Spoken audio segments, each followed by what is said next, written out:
Ito ang reading mo, Libra. Welcome back to our channel. Naway nasa mabuti kayong kalagayan while watching the channel. This is the general reading. Kayo nang bahalang magpalit-palit ng situation nyo sa reading ko.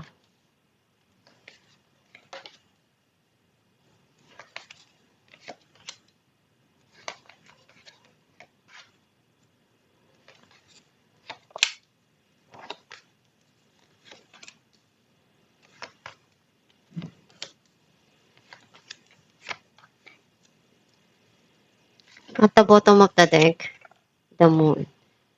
I feel like ang nasisense ko na energy mo, nakita ko na may mga desisyon ka na kailangan mong pag-isipan na mabuti and gawin ko ano yung kailangan doon sa sitwasyon.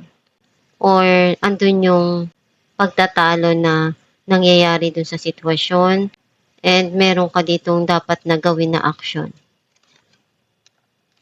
Ang mensahe ng card mo, magkakaroon dito ng pagkikita or reunion or magkakaroon dito ng pag-aayos. Some of you, meron darating na celebration and andun yung ine-enjoy mo yung moment na to.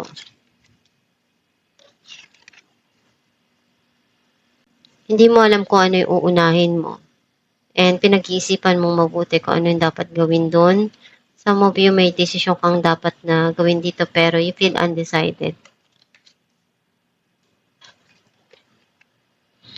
Marami kang pagsubok na pinagdaanan at marami kang naranasan sa buhay.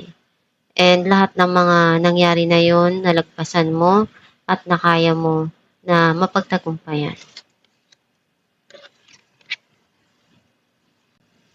Nagkaroon ng hindi maganda dun sa nakaraan, kaya natapos at nagkaroon ng ending doon and magkakaroon ng pagsisimula dito.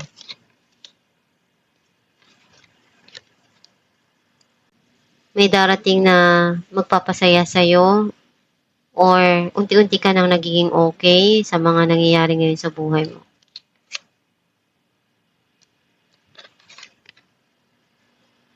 May blessing kang matatanggap or may matatanggap kang regalo. Some of you, andun yung pagtulong mo, kung ano yung kaya mo, ibibigay mo. Or meron kang minamanifest na matanggap dito na opportunity. Unti-unti mo nang na-achieve yung mga goal mo at natutupad yung mga pangarap mo. Some of you, may darating ditong success and victory na matagal mo nang pinapangarap na makuha.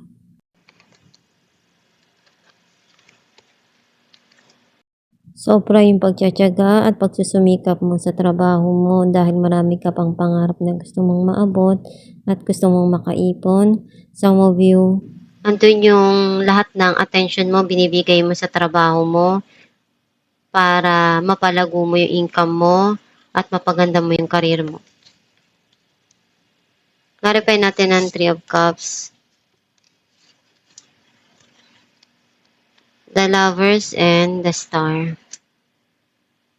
Umaasa ka na magkaroon ng pag-aayos dito at pagkikita at may bigay mo yung pagmamahal na kailangan at may pakita mo doon sa mga taong mahal mo. Clarify natin the Chariot, the Magician, and Knight of Swords. Lahat ng kaya nitong taon na to, gagawin niya para lang sa mga pangarap niya. And hindi siya susuko. Alam niya kung ano yung kailangan niyang gawin. Or may tao na gustong kumausap sa'yo, ayusin kung ano yung kaya niyang maayos doon sa sitwasyon na nangyari sa nakaraan. Or ikaw yung may gustong sabihin doon or linawin yung mga nangyari na sitwasyon. Clarify natin ang the Sun. 3 of Wands and 6 of Swords. Meron kang gustong puntahan dito or meron tao na hinihintay mo na bumalik sa buhay mo. And some of you andun yung unti-unti ka nang nag-heal sa mga nangyari sa buhay mo at alam mo na kung ano yung tamang desisyon na gagawin mo na magpapasaya para sa'yo. Clarify natin ang 6 of Wands.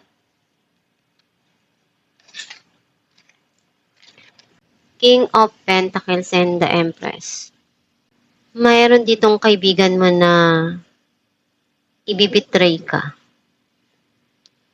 And itong taon na to, malapit na tao to sa'yo. Some of you, itong taon na to, pinag-iisipan niyang mabuti kung ano yung i-offer niya sa'yo. Kasi ngayon niya nakikita yung kahalagaan mo sa buhay niya. And hindi siya basta-basta susuko. Gusto niyang maibigay sa'yo kung ano yung kaya niyang i-offer. Clarify natin ang Two of Pentacles. Page of Pentacles and Two of Swords. Meron kang gustong simulan dito pero hindi mo alam kung paano mo gagawin. Kasi marami kang pinagdaanan sa buhay. And nahihirapan kang magdesisyon kasi isa yun sa nag-affect dun sa mga decision mo, yung mga pinagdaanan mo at mga nangyari sa nakaraan mo. Clarify natin ang The Tower. Five of Pentacles and the World. Marami kang pinagdaanan sa buhay mo sa nakaraan na hirap, especially sa financial. Ngayon, minamanifest mo na mangyari at makuha mo kung ano yung pagbabago na gusto mo para sa sarili mo at sa mga pangarap mo.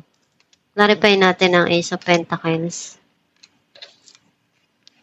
The Fool and the Fool.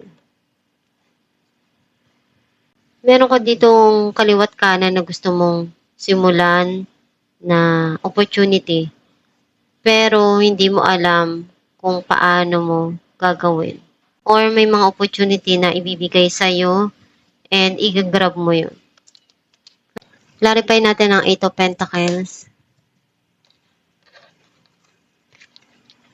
The High Priestess and Temperance.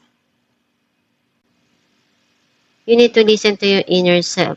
Kung ano yung pagsusumikap na ginagawa mo, hindi naman lahat yan basta-basta magbubunga agad. Kailangan mong habaan yung pasensya mo. Huwag kang magmadali. Darating din yung panahon na makakamit mo rin kung ano yung gusto mo. And pakinggan mo lang palagi kung ano yung mga idea na binibigay sa'yo. Kasi very intuitive ka eh. And darating din yung mga pinapangarap mo at ma-achieve mo rin kung ano yung gusto mo. Alamin natin kung ano mensahe para sa'yo.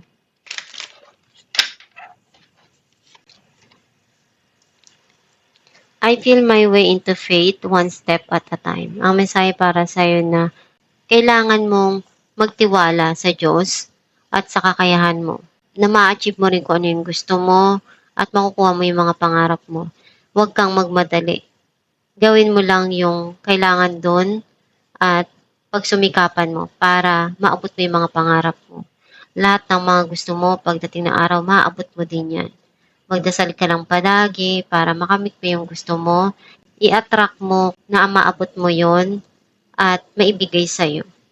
Basta magsumikap ka lang palagi at gawin mo kung ano yung kailangan sa mga dumarating sa buhay mo. Palagi mo lang iisipin na magpasalamat sa kung ano man yung dumarating sa buhay mo at matutupad mo rin yung mga gusto mo. Basta magtiyaga ka lang at makukuha mo rin yan. At itong yung reading libro, kung nakaresonate ka, kindly comment down below. Thank you for watching.